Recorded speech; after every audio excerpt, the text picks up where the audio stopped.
Indonesia Study Group for 2020. This ISG focuses on agriculture and economic development in the COVID era in Indonesia. As many of you know, agriculture has often been neglected in discussions of modernizing Indonesian economy. But you will also know that it's played a crucial part in cushioning the blow of coronavirus and the various lockdowns on the economy, the labour market and society.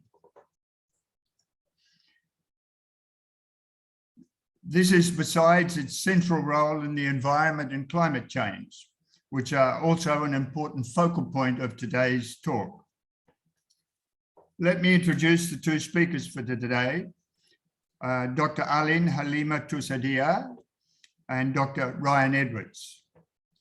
They are preparing, as Acho said, they are preparing the survey of recent economic developments for the April edition of the BIS. So any comments that you have on the data, their interpretation will be very much welcomed, I'm sure. They're preparing this with Rafika Maulia and Faisal Muiz, both of whom are junior research staff at LPEM, the Institute of Economics and Social Research, the Faculty of Economics and Business at University of Indonesia. Alin is head of the Environmental Economics Research Group at LPEM, and Ryan is Deputy Director and Senior Policy Fellow at the Development Policy Centre, ANU, and a Fellow in the Art Corden Department of Economics. Alin received her PhD from the University of Indonesia in 2013. She has research interests and has participated in a wide range of projects in the area of environment and resource management, including renewable energy and policy, sustainable waste management and fisheries management, disaster risk reduction, and climate finance and green growth. Ryan received his PhD from ANU in 2016. His research interests lie at the intersection of development economics, labour economics, international trade, and the environment. He mostly works on Indonesia, Australia, and the Pacific. In 2017 to 2019, he was a postdoctoral fellow at Dartmouth College, Hanover in the US, and at the Center of Food Security and Environment at Stanford University. In today's session, I believe Ryan is to speak first, introducing the topic and the main story, and later going into some details on agricultural development. Alin will talk about the most recent developments in COVID and the economy, including macroeconomic trends and policy. Over to you, Ryan and Alin, for further elaboration. We look forward to your discussion of these important topics. Terima kasih. Terima kasih, Chris. Can you all see the screen okay now, which I've just shared? Okay, great. Well, yeah, first, a big thank you to Chris and the whole BIS and Indonesia project team for this invitation to contribute to the bulletin and the survey, which in many ways, I guess, is a rite of passage for Indonesia project grads and stuff. I was a grad at the time, before I came back. And I'm very, very happy to be doing it with Alin and Rafika and Faisal, who have been really fabulous co-authors so far. I'll talk to start with, just giving you a brief sort of preview of what's to come. Then Alin will go through the COVID update and the economic update, and then I'll talk a little bit about recent developments in agriculture and provide a little case study at the end. And yeah, please feel free to provide any comments either at the end, or if they're particularly pressing, you can probably raise your hand if that's allowed, Chris. But otherwise, you're more than welcome to email any of us with more detailed comments up at the end. We are particularly looking for feedback, and this is a work in progress as we prepare the final draft manuscript for the paper. So we've decided to have kind of three main overarching questions for the survey that are sort of guiding preparing it. The first one is simply, trying to unpick what we think the key economic developments are in Indonesia since the last economic survey, which was done a quarter ago. Again, with a particular focus on the COVID-19 pandemic. So we've split it up into these two sort of update sections. The next question we hope to answer is a similar one, but with respect to agriculture. So this is a bit less focused on the quarter because agriculture hasn't been studied in the survey for quite a long time. But we do want to focus on also what's been the situation for agriculture during the pandemic, but then going forward, what we see as some of the sort of key constraints and priorities and issues are.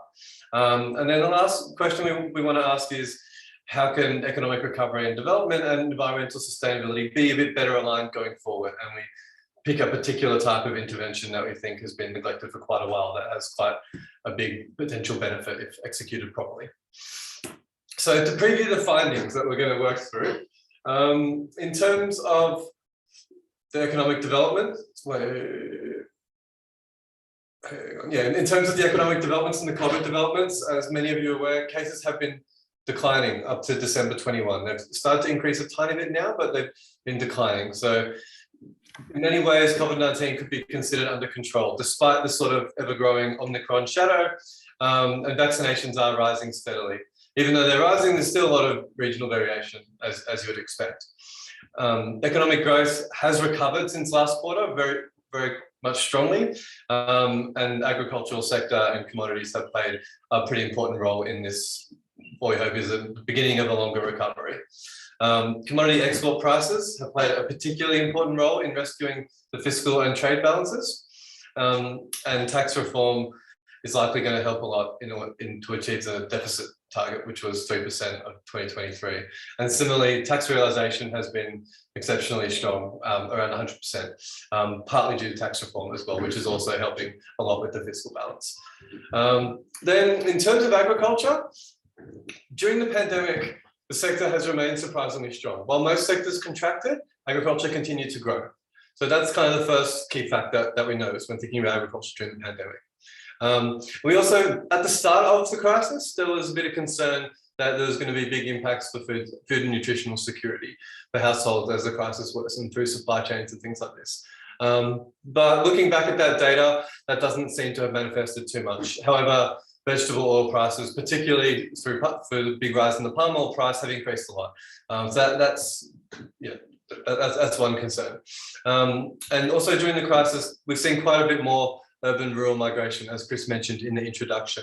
But we're leaning towards thinking that past experience in crises suggests that this may actually be short-lived, and there's a few early indicators that suggest that this might not be a structural long-term phenomenon. It might just be a coping mechanism for the current crisis. Then more generally, as many of you have known, coming out of the COP conference, we now have quite ambitious climate targets. There's a carbon tax to be introduced in April this year, and there's a strong commitment to no deforestation, which have all been put forward. And in the past, agriculture has played a large role in emissions and environmental degradation in the country. So these environmental constraints do highlight the need to strengthen and continue focus on improving environmental outcomes for the sector. These new climate commitments have been sort of met now with a double-edged sword, in that the palm oil price has gone back up to above its highest levels in the last boom. So a new price boom at least has started, which then sort of will ratchet in these concerns about because the price has very much sort of determined investment and expansion in the past.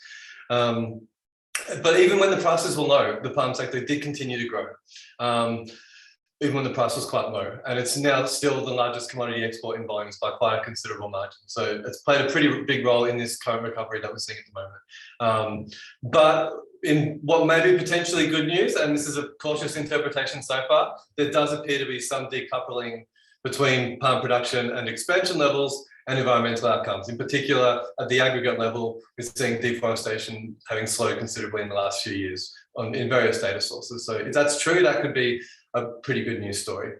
And then in terms of looking forward and trying to think how environment and agriculture can be better sustained, one really persistent problem that has been going on for like the last few decades now is really oil palm smallholder productivity. They're a really, really big part of the sector, which is the biggest export. And yeah, well, addressing productivity may really help with the economic recovery and help maximize the benefits of this price increase in a much more sustainable way than we saw the last boom unfold. And right now, the recovery package does include replanting programs, and reforming these a little bit, particularly targeting seeds, we're going to argue does provide an avenue to much better align these contemporary interventions with longer term sustainable development outcomes. So that's where we're going to go. And with that, I will hand over to Aline to talk us through the COVID update. This is the structure, as I mentioned before. We're just going to go COVID, economic update, Indonesian agriculture, and then a little case study on Indonesian smallholders, which I think is quite indicative for thinking about smallholder agriculture in a lot of other sectors too.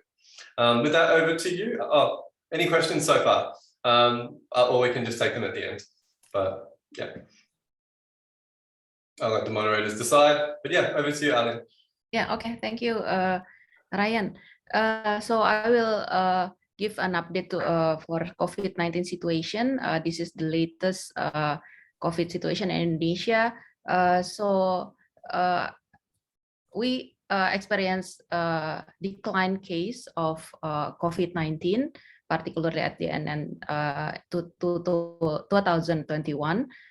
So the positivity rate remain under control, and the test also increased per million population. And then looking at the risk of Omicron, we can say that Indonesia can handle the situation. So as per for January 2022, the infection has reached more than 200 cases, but mostly imported cases. And we have a mitigation measure for that, particularly in restricting international mobility. Next.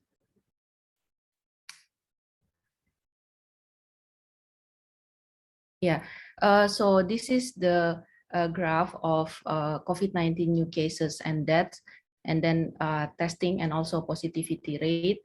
So we can see, sorry, the graph is overlapping each other, but actually we want to look at different situation in Indonesia and Southeast Asia. From the left-hand side, we can see Indonesia maybe has better situation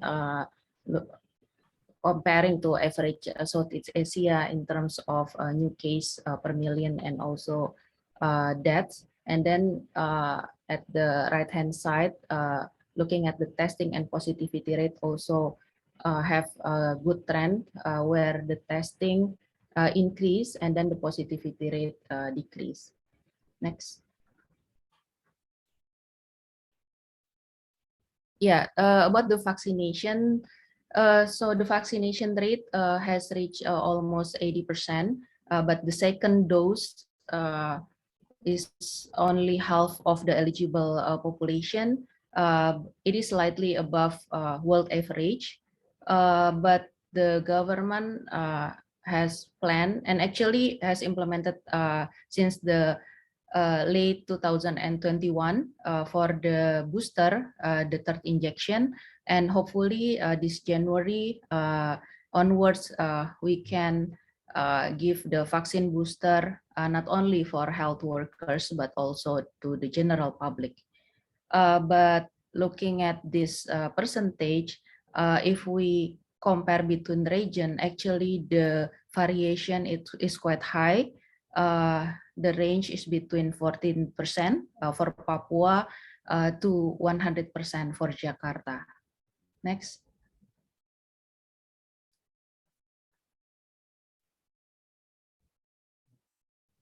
Yeah, so this is so this is the vaccination rate by province for the first dose and the second dose. So we can see that the variation is quite high, like I said before. Maybe you can move to a next slide, Ryan. Yeah, for the mobility restriction measures, so maybe we can say that for international mobility, the government has set a quite stringent measures where we have the quarantine policy of 7 days, and now we increase into 10 days, and we have experienced also the quarantine up to 14 days. Yeah, so now the government has a new regulation about this. So we are quite restrictive to international passengers who come from the countries that have quite high Omicron case. Yeah, next.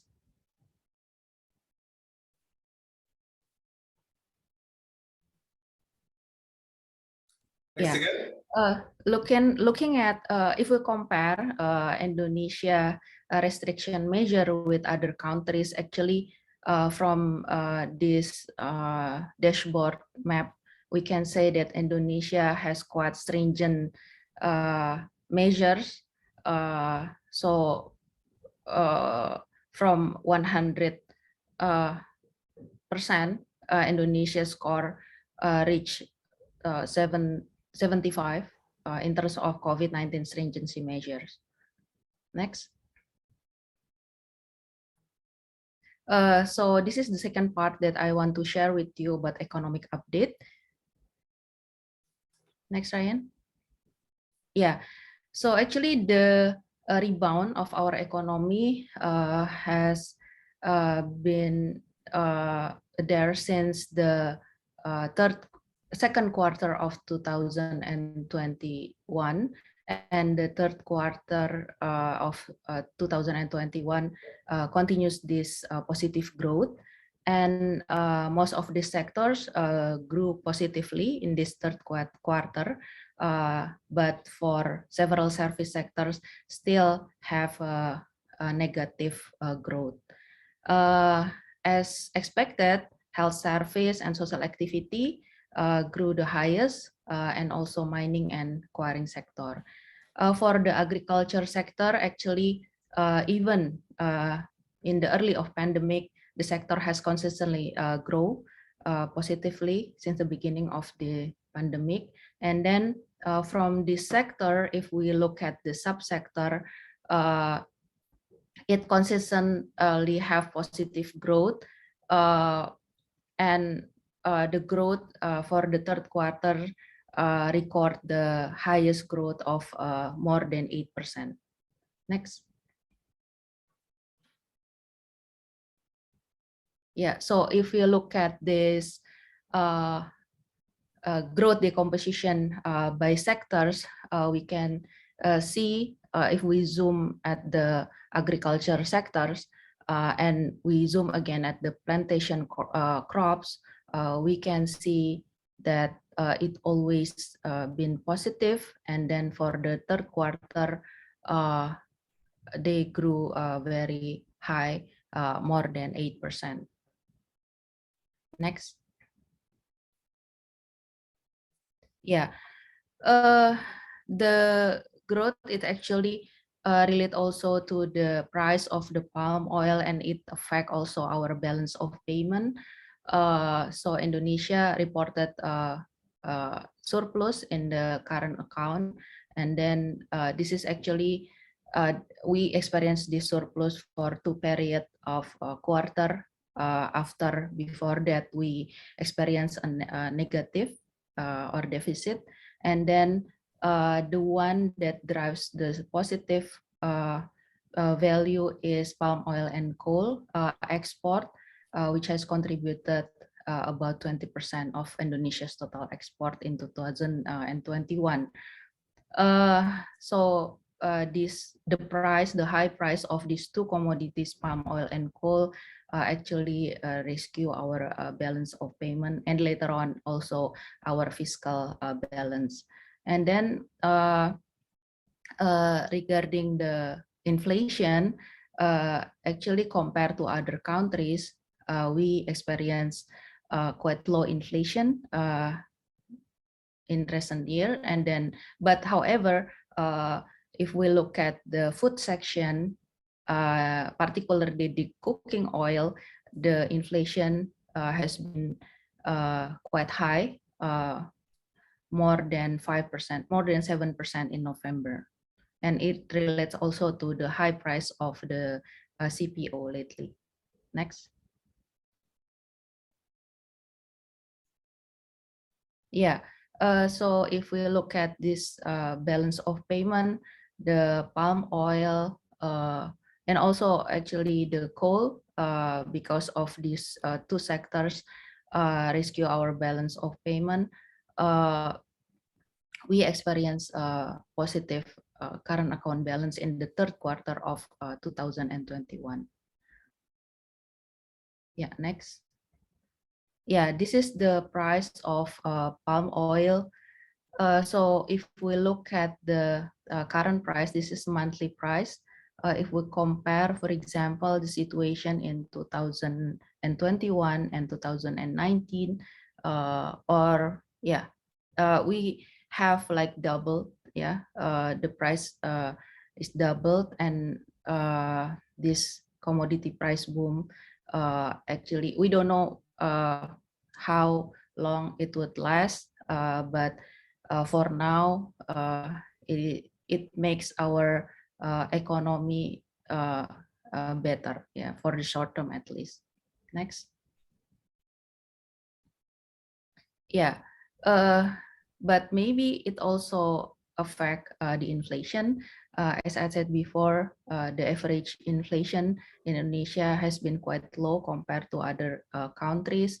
But if we look at the food section, particularly for cooking oil, the inflation is above the average inflation. Yeah. Next. Yeah. Regarding these fiscal issues, because of this pandemic, the government relaxed the fiscal, and it makes this budget deficit more than 3%. That is mandated by the law. And then we can see in 2020, the budget deficit reached more than 6%. And then in 2021, it reached more than 4%. But the government has set, make a plan to achieve budget deficit of 3% by 2023. Yeah, and looking at the low very low, quite low tax revenue in Indonesia, the government issued the new tax regulation. We call it Undang-Undang Harmonisasi Peraturan Perpajakan, so or Tax Regulation Harmonization Law. It is quite comprehensive law on tax, so it include the reform of tax administration, expanding taxation, changing rules of like VAT, and then more importantly, maybe the regulation of introduction of carbon tax. And the aim of this new law is to increase the government revenue and achieve the 3% of budget deficit. Next. Oh, yeah. Okay, that's all from me. I give back the room to Ryan. Please, Ryan.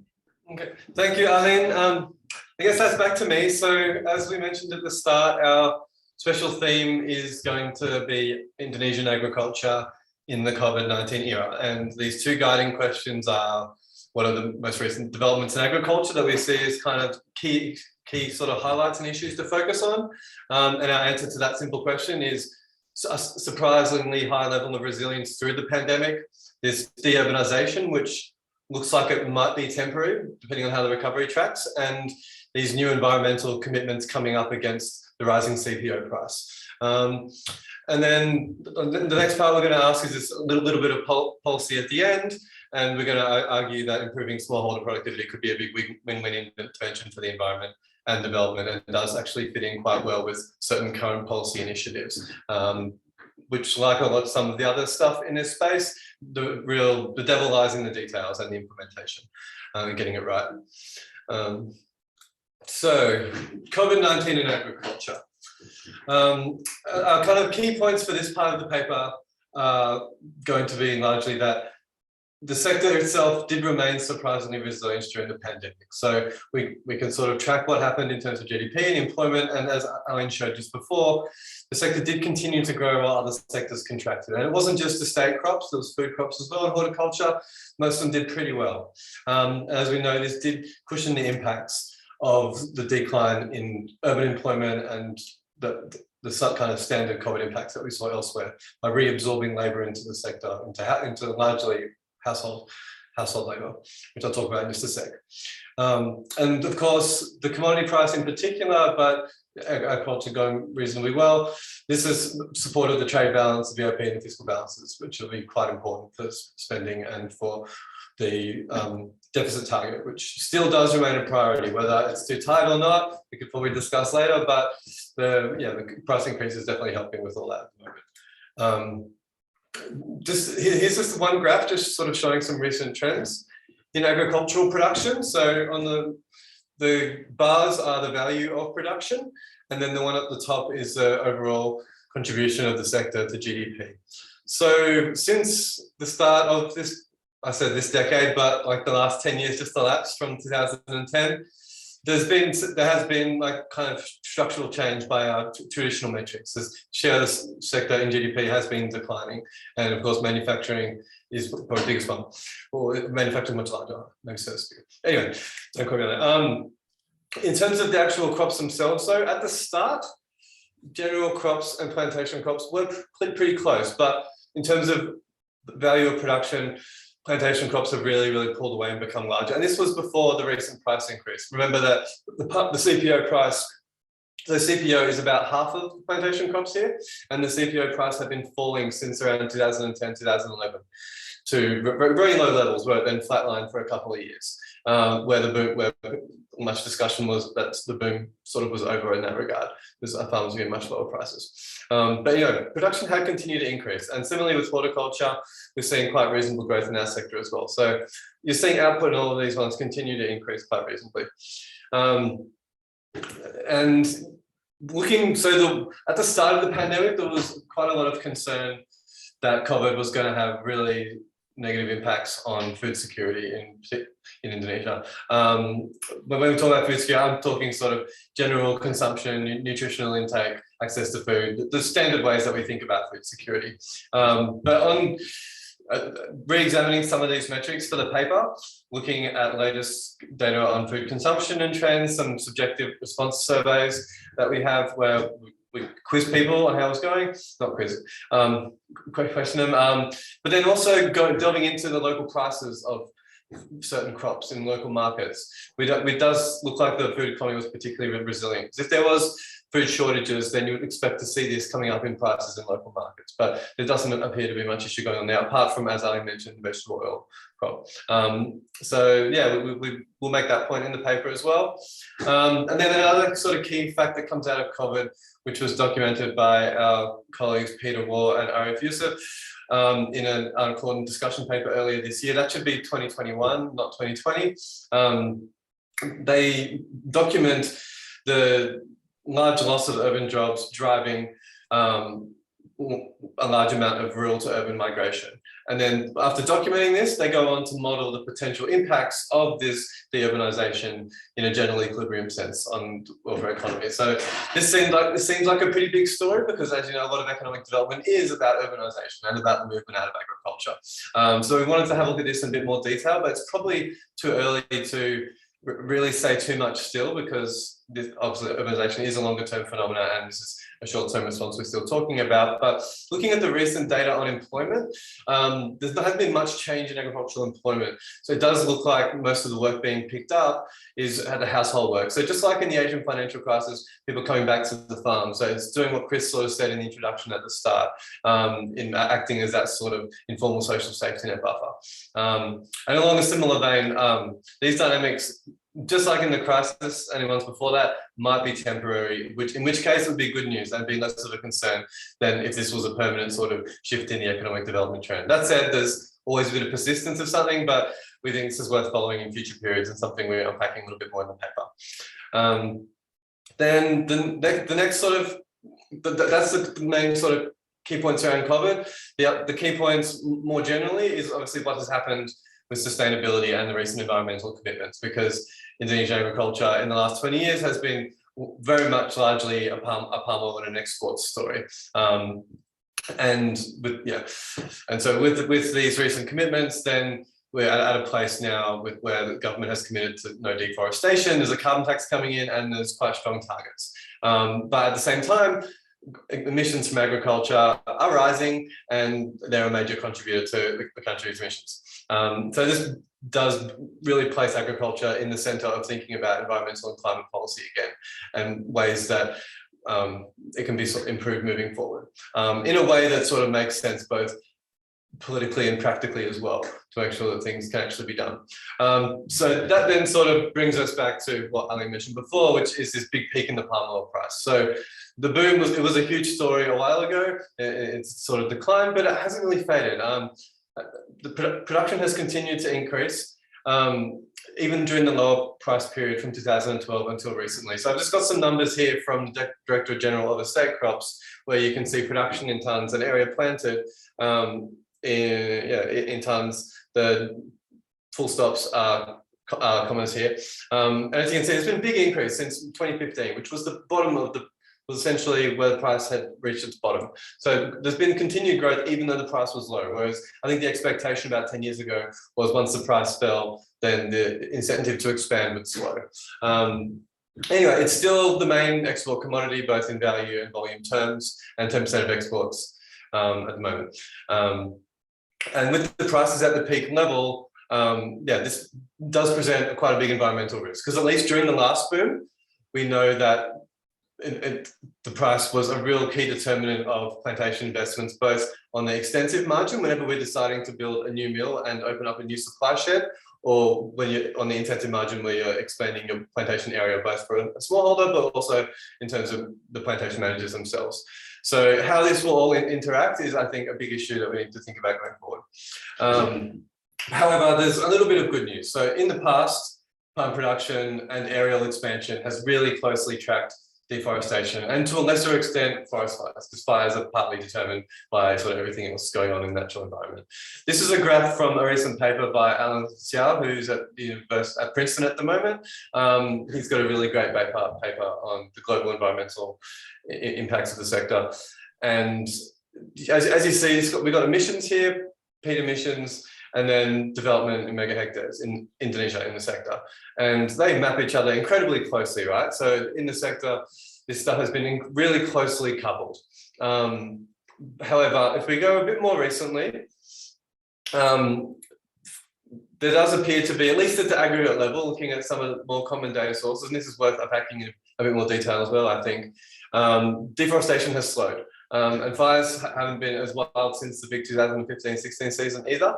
But having worked on that a bit, I'm not willing to assign much causal claims in that regard or anything. But here I've just got a graph from forest stocks, and this is from the Ministry of Agriculture, Environment and Forestry.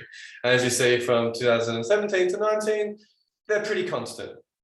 Okay, so now if we go to deforestation, also the government data. Okay, so starting with government data, you can see a decline. And so again, deforestation rates have fallen. They're still positive, of course, but they've fallen a lot. So this is a reasonably good news outcome relative to past. And then if we move away from the official government data, because there's been a lot in the media recently about how some of the government statistics don't quite align nicely with the remote sensing data from the satellites. So we can look at what's going on in the satellite data as well, and this is taking us back to 2000 from Global Forest Watch. If you look in the last 5 years or so, annual primary forest loss has fallen, and so has total tree cover net loss. This is net, total tree cover net loss as well. So from both of these sources, there appears to be a positive trend in the last 5 or so years, and in particular in the last year or 2 years. So that, the point there is if this decoupling is real, then the policy discussion around the sector may be a bit different to that which we had in the last boom, and it could be some good news. Maybe these new commitments are having some bite, but who knows? I think it's still pretty early days to assess that.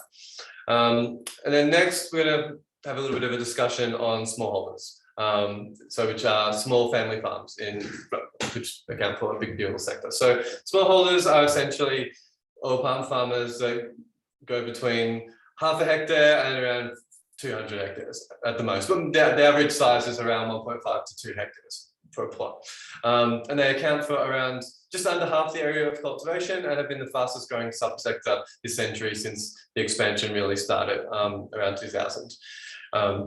This is just a graph from an earlier paper that does show the differential growth in the three main sectors of oil palm producers, private, government and smallholder. And as you see, the growth rate in the smallholder share has gone from being a much smaller one to a really considerable group. And when you think that this employs a household versus a plantation being run more efficiently and having one worker tend to multiple hectares, the labour and welfare impacts are considerably different across these subsectors. Anyway, the point that we want to make here is that there's very, very heterogeneous yields across subsectors and then within subsectors and even across regions within. And these have really, really important implications for the environment, but also for welfare. And in terms of the quantity of farmers, around 5 million and about 12% of the agricultural workforce, at least as it's counted. We know that there's definitely like a little bit of measurement error in that regard. These are estimates. So in terms of official productivity from the government statistics, here is just a graph showing productivity in the last 5 years in kilograms per hectare, and the grey one is the private sector. And there's about a 500 to 700 kilograms per hectare gap there. But bear in mind that the denominator here for smallholders is understated. So there's more than we know due to informality. But their output still comes up in production, but they don't come up in area counting as well. And then here, this is diving in a little bit deeper to that aggregate one. So this is just smallholder productivity. And then each of these circles is a kabupaten, a district. And then you've got the kind of standard bill and whisker plot. So the main point that this graph is just making is that there's a lot of variation. There's a real lot of variation across space. In the more denser areas, the more developed, much thicker markets, it's reasonably high and more condensed, like Riau and North Sumatra. But there's a lot of variation across space, and yeah, particularly in the outer islands, most areas are producing at least some still. So there's a lot of variation here, right? There's a lot of people who are not being included in the sector on the best terms, who are quite unproductive, and some who are. There's a lot of within sector inequality, and the numbers of people in this graph are quite large. Anyway, so why productivity? In a land-intensive crop where the expansion has been characterized by extensive expansion, lower productivity means that you need more land to produce the same amount of palm. That's the simple case for why it matters. And we know that these smallholders account for around 30% of production, but well over 40% of land. So there's a big gap there. You could produce a lot more or the same with less land, or more with same. Anyway, going to sort of the practicalities, production targets and priorities seem largely unchanged. Like the government seems quite committed, and the sector is for very good reason, like has contributed a lot to development over the last 20 years. These priorities remain unchanged. And so taking sort of production targets as a given, the then question for the environment is how do you meet them with minimum environmental damage and reducing that? And it very quickly comes towards productivity being a bit of a no-brainer. It increases incomes, reduces inequality within the sector by those who are most disadvantaged by lifting them up, and reduces pressure on future land. Indeed, there's no deforestation, and the government has halted further land expansion. So it's an obvious margin for intervention if we're worried about this going forward as the price increase rises, if we want to keep increasing production and incomes without using more land or minimizing additional land. And the gains from doing it can be quite large. So Aline and colleagues have a paper that does estimates and simulations for smallholders. And here are just some numbers, and the paper should be available soon, on the output multipliers and the value of what's going in, and they're actually quite large for doing this properly, for closing the yield gap for smallholders independents in particular. So the gains can be really, really large, and we know from the past literature, both my work and that of a lot of other scholars now, the development impacts have largely sort of been positive, both for smallholders for consumption, but then also for firms and for structural change as well. So reducing these environmental impacts is really, really crucial to sort of continue that. So then what explains the yield gap, I guess? Like, where do we go for interventions?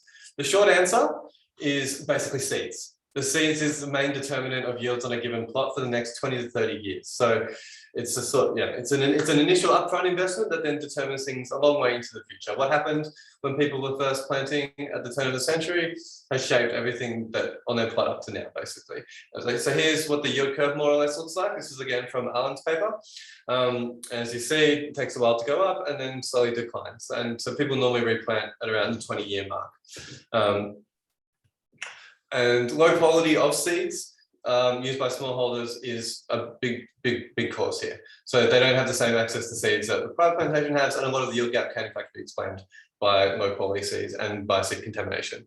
And this is particularly bad for independent smallholders, which are the growing share. So the two different types are plasma, so nucleus plasma smallholders, who are the ones that are adjacent to the company and sort of closely linked and with them, whereas independents are, as the name suggests, family farmers with no formal connection to the plantation itself. And most of the new expansion has been independent farmers. So just to show you a bit of the difference. So this is from a survey that LPM has conducted. And kind of the point I want to make here is that the independent burden relative to what the supported ones, but then let alone what happens in the private sector can achieve, is very multifaceted and significant. So here on the right-hand side, we have tons per hectare per year of yields for independents versus the plasmas, and this axis should go down to zero, but the point is that there is quite a gap there. But it also then comes through in prices and in profits. So if the one on the left here does have the price that's set by the government, and then on the left-hand side, you see the price that's received by those supported by the company, and then those that are received by independents. And there's been a bit of convergence recently, but there is a gap. So that they're earning much less. And interestingly, as another detail that they have in the paper, which is quite interesting, is as independents increase their area under cultivation, they realize that as they increase their plot size, their profitability doesn't actually go up much. Whereas for those who are productive and for plasmas, it really does. So there's all kinds of other inefficiencies there. And then in terms of seeds, there's only a few different variants. I've got some details on there in the slide, but the key point there is that it's a relatively simple technology that happens at the start. It's an upfront one. It's a technical intervention rather than a sort of really complicated one. And there's a sort of other agricultural practices that are quite that people think about when talking about smallholders are things like around the fertilizer, around getting certification, and around largely certification. So certification has sort of dominated the debate and the policy environment so far. And they're only at 35% of the current targets. And there's really big sort of structural gaps that limit smallholder access to both markets, and also certification facilities, and then global markets on from there. And it looks like without some type of support, most smallholders are unlikely to become ISPO compliant and therefore get sort of marginalized out. So just going to quickly go through some of the recent trends in this policy quickly and then wrap up. So certification has been sort of, that's what the focus has been on the private sector and in the government, and the Indonesian standard is called ISPO. And so on the left-hand side, you see here a few different regulations that were passed to try and strengthen it.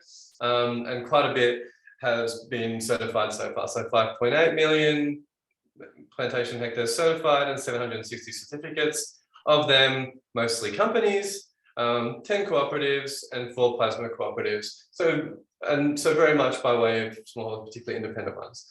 And then in the survey that Alan and colleagues have done, they went through and they unpacked the shares across these two different types of who has and who hasn't. So across both types of smallholders, most are not certified yet. So the tendency has tended to be that it's easy for the firms to do, right? But it's not easy for the small players. And here, yeah, 25 to 75 for independents, and then closer to 60-40 for the plasmas who have the support of the company to do it. And they're forced by the companies to do it, or recommended by companies to do it. But then those that can't are still facing cost constraints. Whereas when it does come to the independents, it's more challenges with engaging with the process or lack of the process. They know they have to from the government, but then I'm not too sure where to go. So this then sort of meets where I was coming up from before regarding the seed quality, in that one of the priorities at the moment And part of the COVID recovery package is this replanting program. There was a moratorium put in place for palm to stop land expansion, and this replanting program is supposed to provide a solution to increase productivity, so therefore domestic international supply, improve farmer welfare, and then minimize environmental damage, as I mentioned before. And so there's a bit more details on the right of the national planting program. Oh, sorry, I'm skipping around. And how it will work. And it's largely being channeled through the CPO fund for the time being, which as part of its mandate does have to funnel money back into the sector. So this does provide an avenue to address the productivity issue, because a lot does need replanted at this point in time. So that can get much more than it has in the past, where it's been less productive, if it targets the right people and includes them in the right way. Whereas at the moment, it's largely been a story of adverse selection, as I'll tell you in a sec. I think that's the right word. So it's also expected to encourage certification. So in order to get replanting, they're supposed to get certified, and this is supposed to improve overall governance, because certification has sort of been the bedrock of palm governance for a while. Seeds are a key part, but at the moment, I would argue they should be the key part, but implementation details here are going to be a major concern, in particular, how to get to those that are further out of the supply chain, the independent smallholders have been describing, and then the agricultural practice I mentioned before. So again, for this program to actually have a serious impact, I think, yeah, we need to think seriously about how to get towards the independent smallholders who are the least productive. The plasmas we know are more productive. Replanting for them isn't going to be a big deal. A lot of them can finance it as it is. Getting towards the independents, yeah, adoption has been really low in this program from independents. It's been low in general, but yeah, most of them are not implanting. So I think targeting them is sort of going to be the key for it going forward.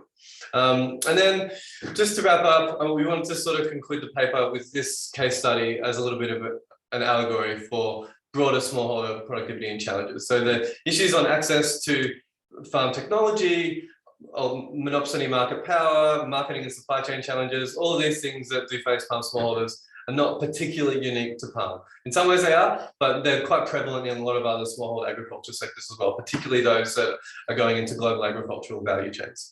And so while we have seen some big gains for agricultural productivity in the past, like past being Green Revolution past, there hasn't been that much gains recently, and the country does still largely depend on agriculture. So and while the palm sector is strategically quite important for a range of reasons, I would end with the caveat that it would be misplaced to neglect the others too.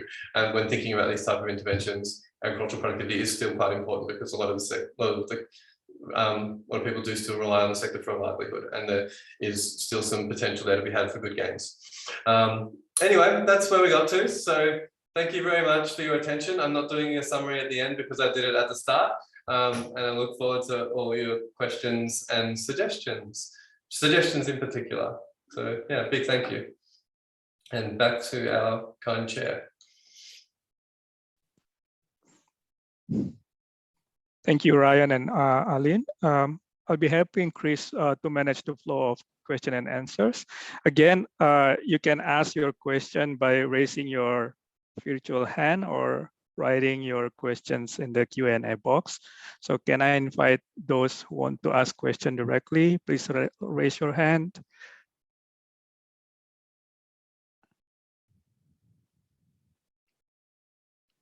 Okay, first, Budi. Mas Budi. Yes, first of all, thank you for Aline and Ryan for the presentation. A very interesting story. I would like to focus on the issue of oil palm that you presented. So could you be more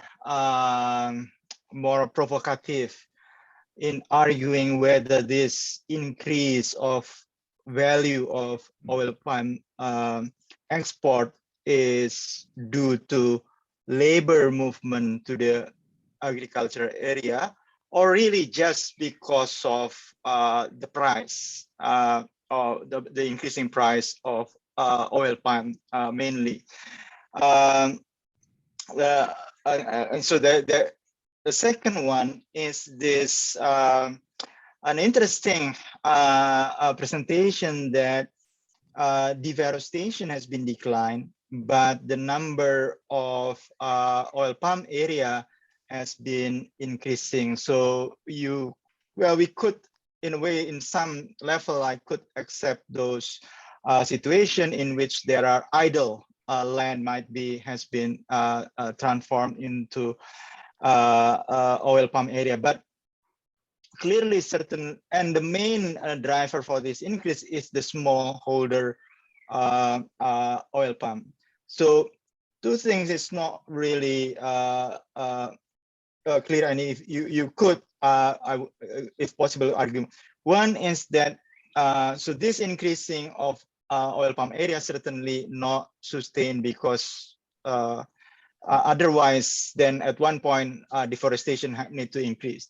Second one is the increasing of the small scale oil palm is typically low productivity.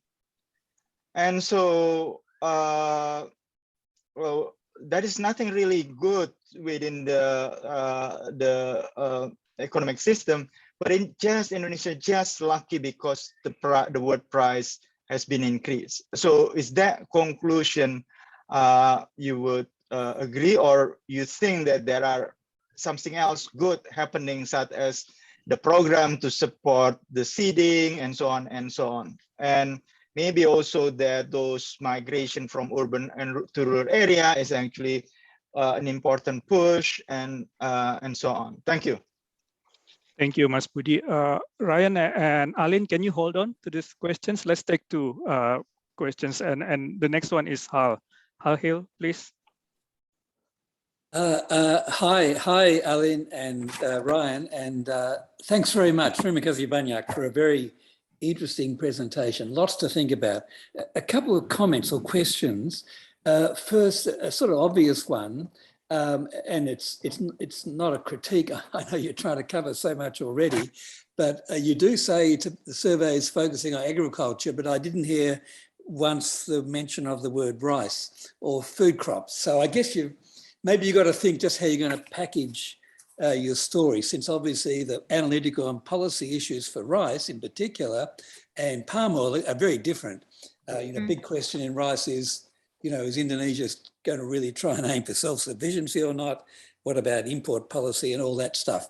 So that's first general comment, just something to think through. Second point, I'm still trying to understand the analytics of your recommendations on palm oil.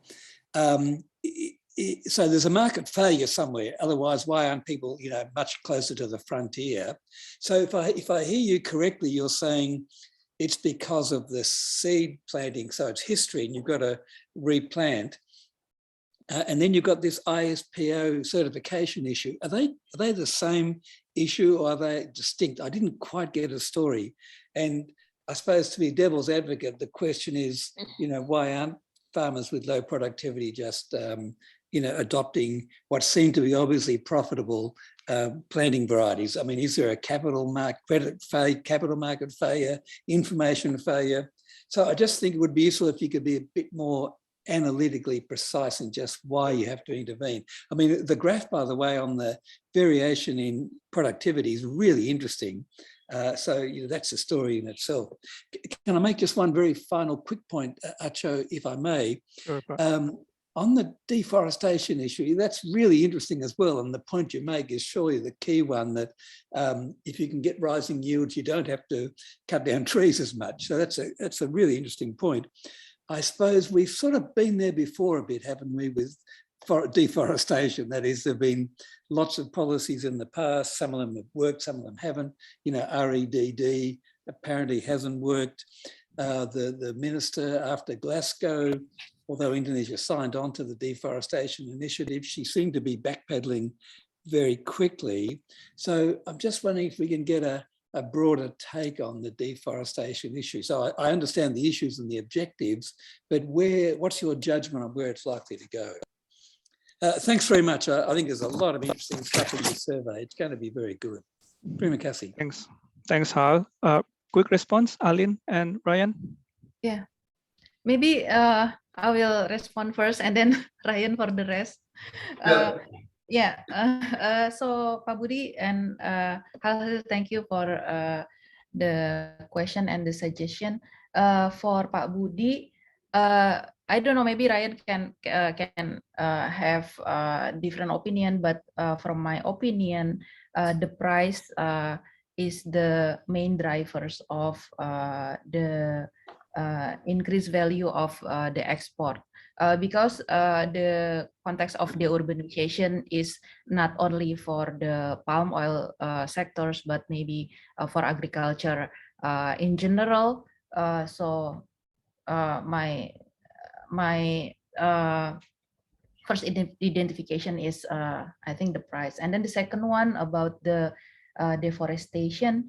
Yeah, so why deforestation decline but the palm oil area or oil palm plantation area increasing? Because first it might be the case that the company still increase the plantation area within their concession, and then regarding smallholders farmers, the problem is the expansion is more on like sporadic way, so it is not quite well recorded actually.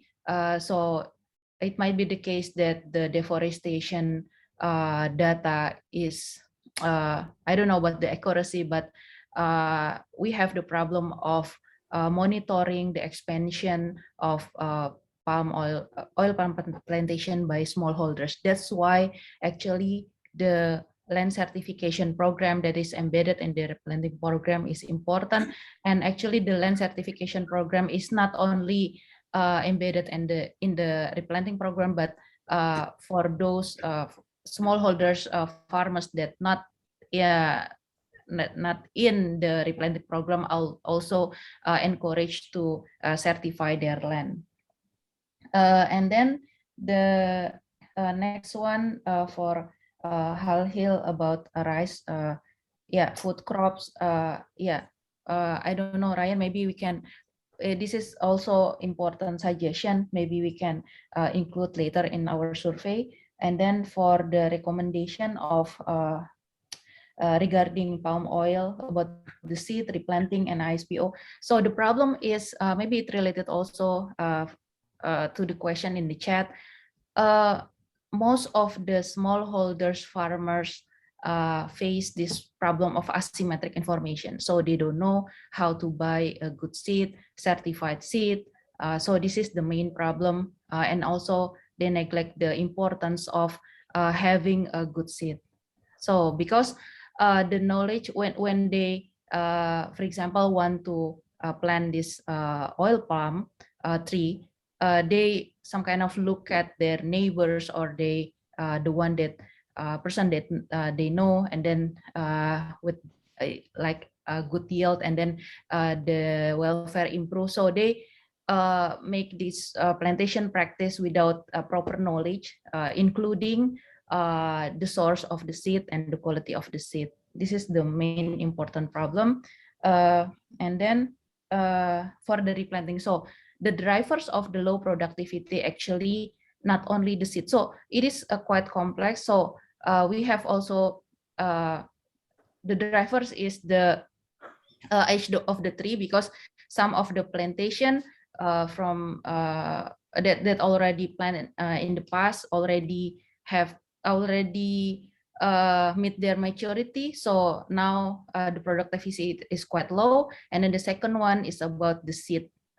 So these two problems has to be solved by the replanting program. So the replanting program not only target the old plantation, but also it might be the case it is new plantation, but because of the problem of the seed, the plantation is the definition low. has been a legal one. I mean,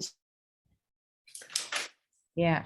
And then the next one is, I think that's all from me. Maybe Ryan can add the rest of the Yeah, sure, I'll be pretty brief. On Buddy's question about the value versus the production levels. So production levels have been, you can think of that as a trend, and then the price has increased again, which, I mean, I wouldn't call it a shock because we don't know what's going to happen in the future.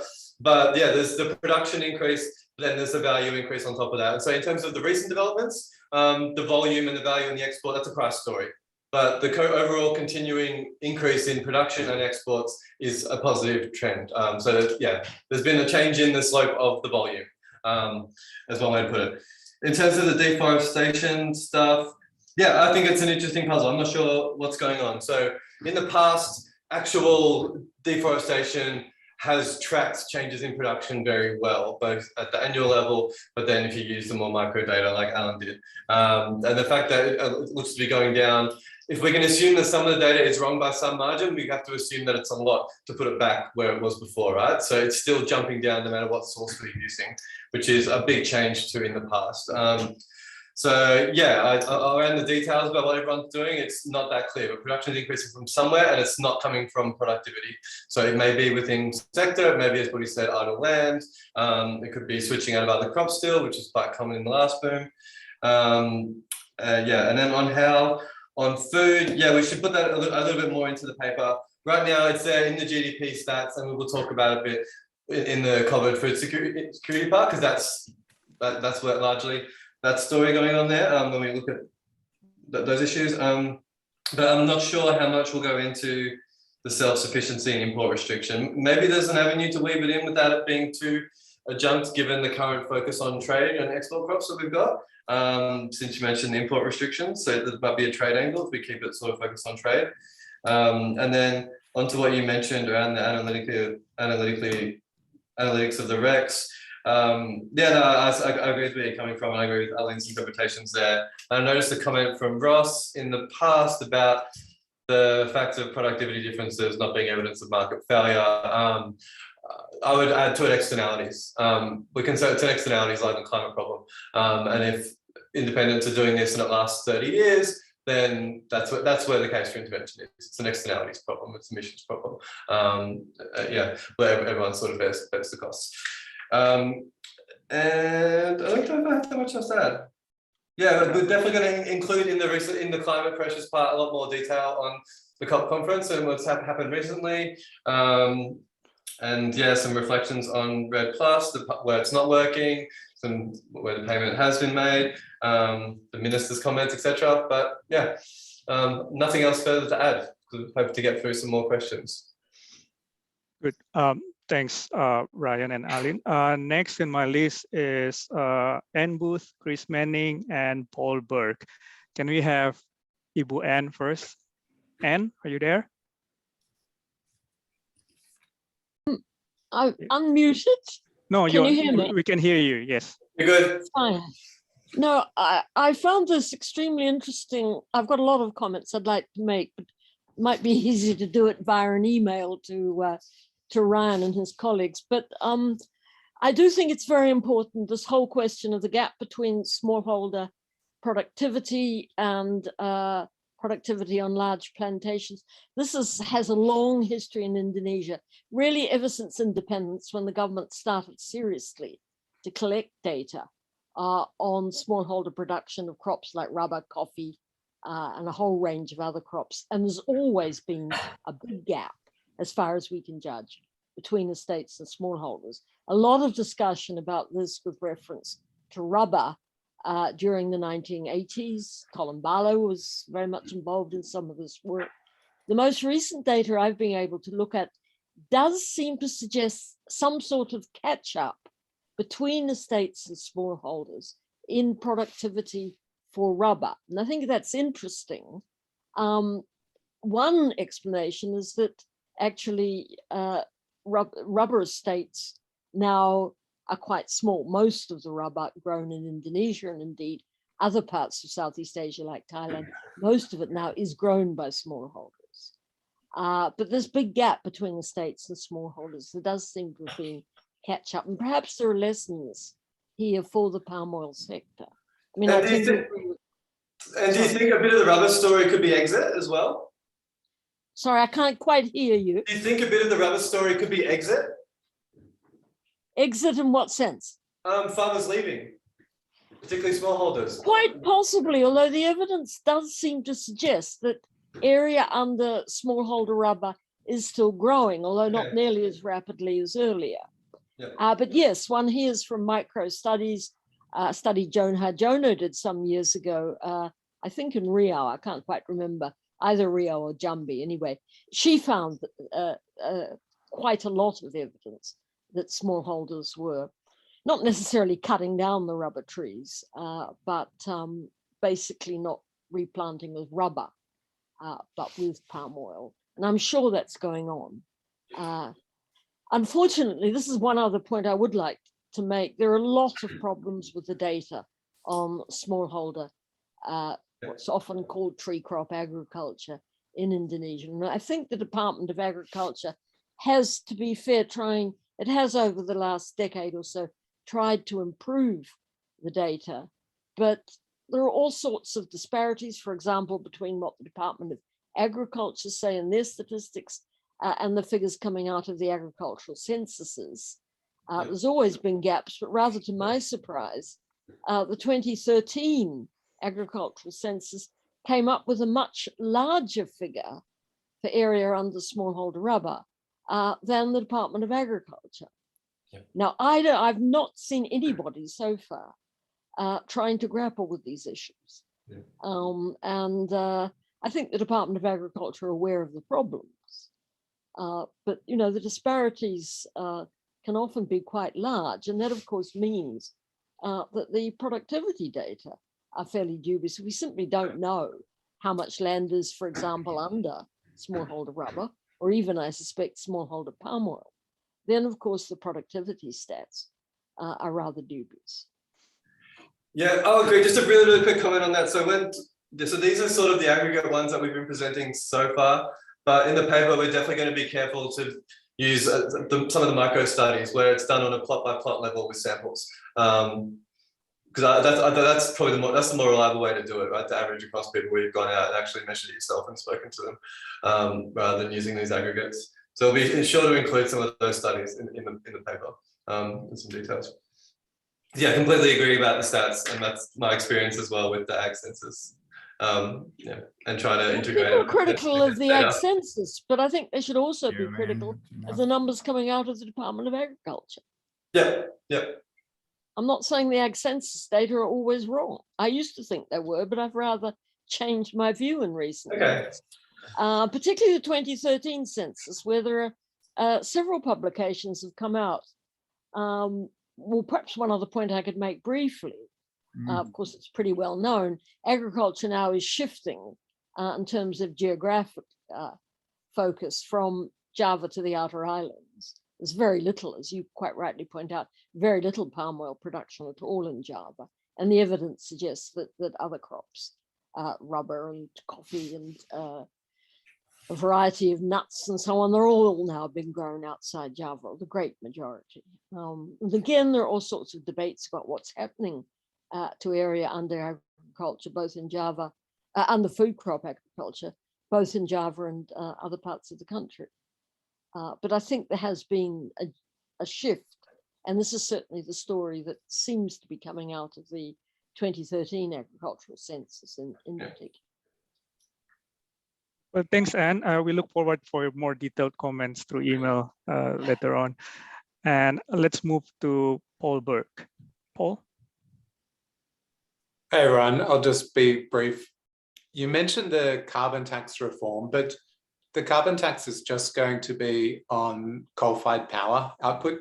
So it doesn't seem quite relevant to broader agriculture and the other issues you're talking about. So as a question, in the paper, are you planning to go into the energy sector and talk about the future of the carbon tax and plans there? Will it be expanded in future? Also, just briefly, some big news out of Indonesia was the ban on coal exports. And I mean, that's super interesting story. That's, again, an energy sector story rather than the land and agriculture sector. So as a question, do you plan to touch on those in the survey? Thank you. Thanks, Paul. Maybe quick reaction from Alien or Ryan before we move to Chris Manning. Alien? Yeah, okay. Yeah, maybe to relate more to the land use sector, maybe we can also add the plan, because we have a plan to impose the cap and tax system to the coal-fired power plant by 2022, but actually the Ministry of Finance now still developing the roadmap. So they want to, increase the tax base of this carbon tax, but we don't know yet the trend. But most likely that other sectors rather than energy also included. Yeah. And then for the ban on coal export, yeah, we know about that, but I don't know. Maybe I will discuss with Ryan whether we should put that because it also relate to the energy security and other things. But yeah, we will discuss how to put that. Good. Thanks, Chris Manning. Thanks, Pak Acho. My question is brief, just to Alin. Alin, you talked about international mobility being more tightly controlled with the Omicron, sorry, but you didn't say anything about the domestic mobility.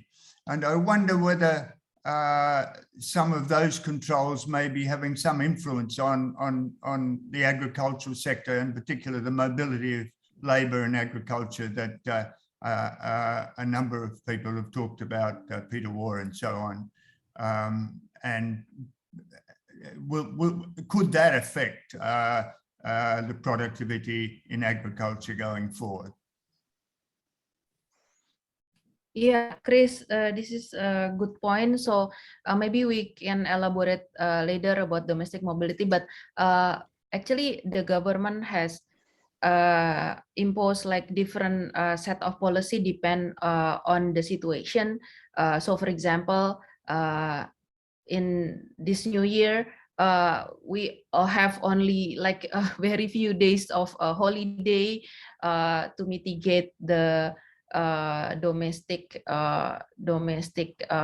spread of this Omicron, and then maybe we can make further assessment whether it could impact this agriculture and like the urbanization and others. Yeah, thank you, Pak Chris. Yeah, thank you. Yeah. Thank you, Alin. Patrick Anderson. Patrick.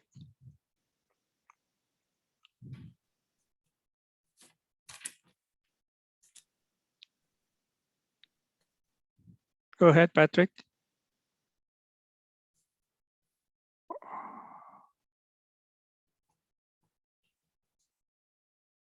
Let me try to. Okay. Is that better? Can you hear me now? Yeah. Sorry about that. That's okay. Thanks, Alin and Ryan. Deforestation is often linked to expanding infrastructure. Some NGOs are commenting that the rate of deforestation in Indonesia has decreased due to the fact that forests near existing infrastructure has already been cleared. The government is supporting an infrastructure-led recovery of the economy in response to COVID. Deforestation for oil palm food estates is not going to be counted as deforestation. Therefore, do you think we can expect that deforestation will increase again in Indonesia when the planned highways, roads, and food estates are built? That's my first question. I could go on with the second question, or you might want to reply to that, whichever you prefer, moderator. No, please go with the second. Yep. Go ahead, Patrick. Yep. My question is, does the land certification program include certifying of collective ownership and management of land? Most government certification schemes are individual land plots to farmers. And what this does is that most rural communities in Indonesia have traditional management systems for their customary lands. But when individual plot certification comes in, this damages and destroys their customary systems of land management.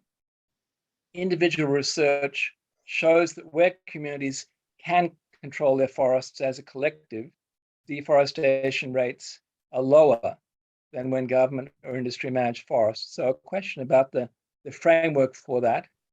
And just a comment for your interest, you're welcome to get in touch with me later, but I work with the RSPO and the high carbon stock approach on the issue of zero deforestation. And I'm involved in a trial in West Sumatra with 7 villages and working with SPKS, Serikat Petani Kebun Sawit, on applying zero deforestation to those community lands. And there will be support for that from RSPO certified oil palm companies. And so this is just to say there's some interesting trials going on to try and work with smallholders. I agree it's a critical issue and something that needs a lot of support. Thank you. Thanks, Patrick. Do you want to comment on that, Aline? Or Ryan? Yeah, for sure, infrastructure and also food estate, and then maybe the latest one about IKN that has been, just yesterday, the legislative has passed the law about the new capital of Indonesia. So it can be the drivers of deforestation, and the safeguard of this is important. But President Jokowi also now just released, like, the government want to get back the concession that concession with the forest in concession area, and also the idle one. So it's also like the Hal Hill mentioned about what is our position on that. It's actually, we maybe me and Ryan has to discuss about this, because some of the commitment made by the government, like no deforestation in 2030 and others, it have this trend or positive trend, but others, like, the government don't expand the moratorium of palm oil. So the trend is like, there's positive trend and there's not negative trend. So we have to combine all this thing, and then to make our position become clear whether we are quite optimistic with this or not. Yeah. So for sure, safeguard still needed. Yeah. For this. And then about land certification, you are right, because we have the agraria reform, that mostly, like, individual certification, but we have also now the trend is quite stagnant about the, like, for indigenous forests of this managed by indigenous people, but I don't know about the development now. But actually it is one of the scheme, and also maybe social forestry, one of the scheme that giving rights to the community to manage this piece of land. But maybe we can assess further about this. Thank you. Ryan, if you want to add in. No, that sounds good, and I agree with most of what Patrick said. I don't really have anything to come back with, particularly the infrastructure stuff. I mean, it's complicated. My preferred way to look at that would be using the sort of the micro data around where the project is. You need to really distinguish it by the time period in question. Normally it happens just before it's initiated, as you mentioned. So yeah, there's the stages and all that. But yeah, no, I agree with all that. I don't really have much to add. We were just looking at the aggregates for now. It's, going into that level of micro detail even more than we already are on the seed stuff would be beyond the scope, I think, of the paper. But we can definitely make note of some of those big factors that might be underlying the trends in the paper around infrastructure, for sure. Great. Thanks, Ryan and Aline. As I noticed, there are some questions in the chat box, not in the question and answer. I just noticed it. Some of them are comments that probably can support your writing the paper, but there are some clarification questions, for example, from Ibu Nuni from Kompas, asking about your definition of smallholders in this study, because she said that there has been some debates about definition. Some farmer associations reject the definition of 2 hectares as smallholder, because it's not enough to live above subsistence level. Do you have comment on that, Alin? Yeah, it should be 2 hectares, but we will check again in our statistic the definition because we take it from the statistic. So thank you, Ibu Nuni, Nino. yeah. We will check later. Oh, Ibu Nuni. Oh yeah, sorry, Ibu Nino from Kompas. Apologies. And there's Yeah. Just quickly, my own take on that, which Alin and anyone is welcome to disagree with, is that I would just call it basically the residual once you account for the private plantations. So you've got the area that's planted, and then once you take out the big plantations, whatever's left, which has some of them go, as I mentioned, go from half a hectare up to a few hundred. That's where I would put as the smallholder sector. So a lot of them are not small, as you mentioned. Some of them are owned by folks in the cities, they're SME, but yeah, they're not of the thousands of hectares that the big estates are. That's how I've been drawing the distinction in my own work. Okay. And that's what I would probably suggest.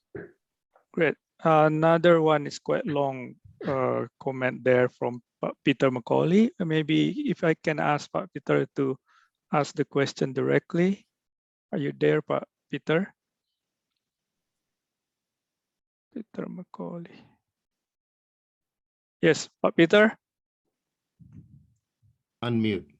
Sudah saya unmute. Have you? Yeah, we can hear you. Yes. Okay. Terima kasih ya. Terima kasih Ibu dan Bapak. Thank you for this seminar. I have put a comment on it, and terus terang saya agak bingung. I'm sort of confused, and I'm sorry about this. I can only sort of share my confusion with you. And what I am sort of not quite clear about is why are we talking about this specifically?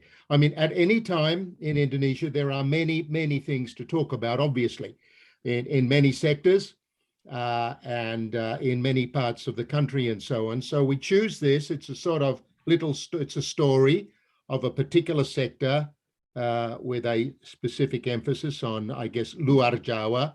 And so on. So it's a particular little story, and the overall question that arises is why? What is the broader point here? What exactly are we concerned about? I mean, for example, I could imagine that behind all of this, our real concern is long-term exports for Indonesia, specifically from the sector, or more generally. Maybe this is just one story, as you suggested, and I thought it was a very interesting comment, by the way, is that there's that this is a good case study for the whole of the plantation sector. I mean, we know that Hal Hill referred to some other parts of the plantation sector. Now, we know the plantation sector in the past has been very important for Indonesia. So are we trying to draw some stories here, lessons here about the overall plantation sector in Indonesia? And is the implication, looking ahead, maybe 10 or 15 years, that we would like to see the overall plantation sector boom again?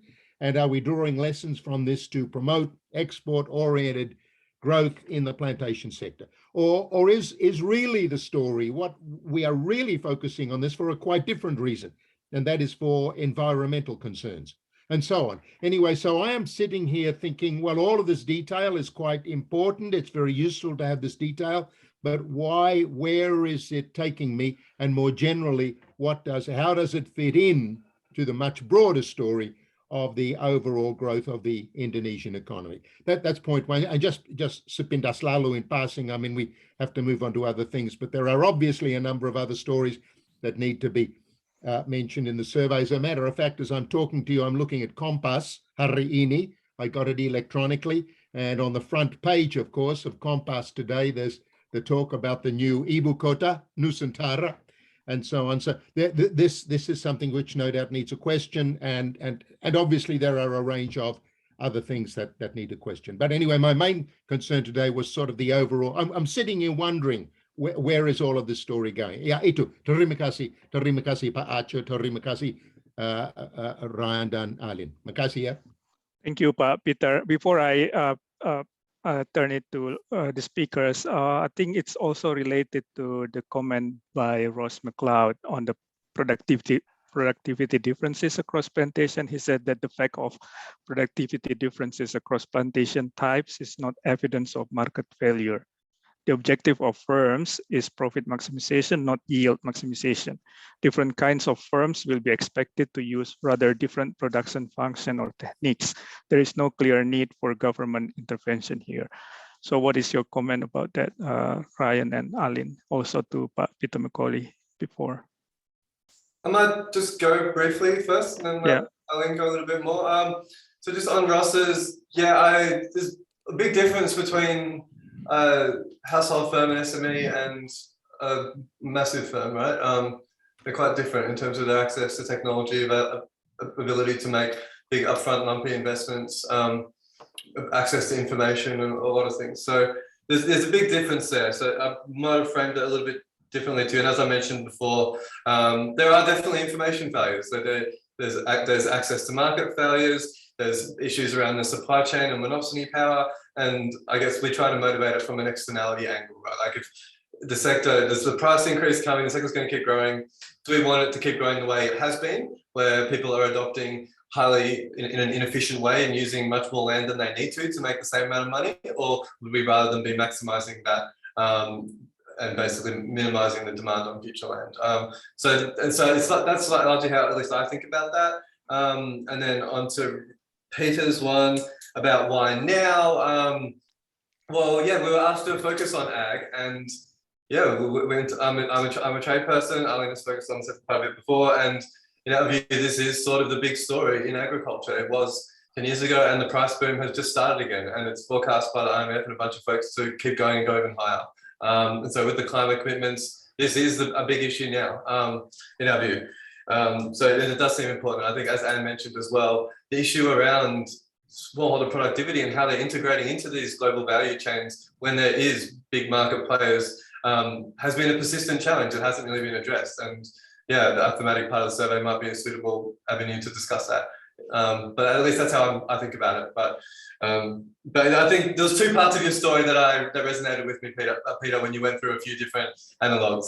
So hopefully they're not conflicting and we can sort of bring out that narrative a bit together. It's definitely the environmental part, but it is also this part about it being a nice case study and the broader point on agricultural productivity sort of being neglected, but in particular what's going on for those that are sort of tapping into the sector, not being the large firms themselves. Anyway, that's my opinion for now, but we'll try and take all the comments on as serious as properly as we can, as seriously as we can. Alin, so Last words, Alin. No comments from me, Mas Aco. Okay, thanks. I think we've reached our time limit also, and thank you for all the participants. We had 80 participants in the room, and I think I'll just turn this now back to Nuka if she has announcement. Again, thank you so much for the speakers and also for all the participants. My apologies if some of your questions cannot be addressed at this time, but we'll make sure to copy and send them to the speakers. Over to you, Nuka. Thank you. I'm just going to close this, and I just reminder that the next ISG will be on the 2nd of February for the research travel grant presentations. We have two from the Melbourne University and from Monash University on law and on, sorry, I forgot the other one. Okay, thank you. And this survey will be, this will be published in the next BIS. Okay, thank you.